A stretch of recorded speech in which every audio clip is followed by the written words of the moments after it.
Selective attacking, selective point, లేదంటే కనుక narrative thinking, ఇదే జీవితంగా మీడియా నడిస్తే కొన్ని రోజులు వాళ్ళు చెప్పినట్టే నడుస్తుంది, కొన్ని రోజులు ఆ తరహా పబ్లిసిటీ నడుస్తుంది.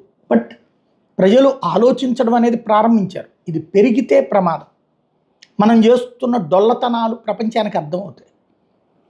ఇప్పుడు ఫర్ ఎగ్జాంపుల్ అడెవడో ఓ ఫ్లెక్సీ పట్టుకున్నాడు రఫ అన్నటువంటి దాన్ని జగను అదేందా సినిమాది కదా అన్నటువంటి పాయింట్ చెప్తా అట్లా అంటాం. ఏది దాంట్లో అతనికే తెలుగుదేశం కార్యకర్తేనంట ఇట్లా అనడం తప్పు అన్నది అనకుండా అతనిలో అంత ఆవేశం వచ్చింది అన్నాడు. ఆ మొక్క తప్పనినే మాట్లాడుకున్నాం మనం. అట్ ద సేమ్ టైం ఇదంతా నడిచింది.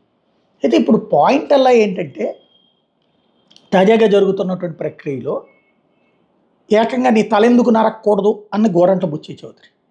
అక్కడ జగన్ అనలాది, జగన్ పట్టుకోలే ఫ్లెక్సీ, ఎవరో పట్టుకున్న దాని గురించి అడిగినప్పుడు వచ్చినటువంటి పాయింట్.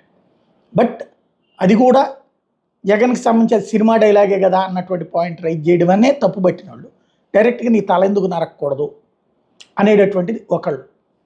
ఇప్పుడు మాజీ మంత్రి గుమ్మనూరు జయరాం అయితే వైఎస్ఆర్ కాంగ్రెస్ పార్టీ వాళ్ళ మీద నేను రెడ్ బుక్ తెరుస్తాను రేపు పొద్దున కనుక రాకపోతే స్థానిక సంస్థల ఎన్నికల లోపు అన్నటువంటి హెచ్చరికలు ఇవి ఓపెన్గా నడుస్తున్నాయి.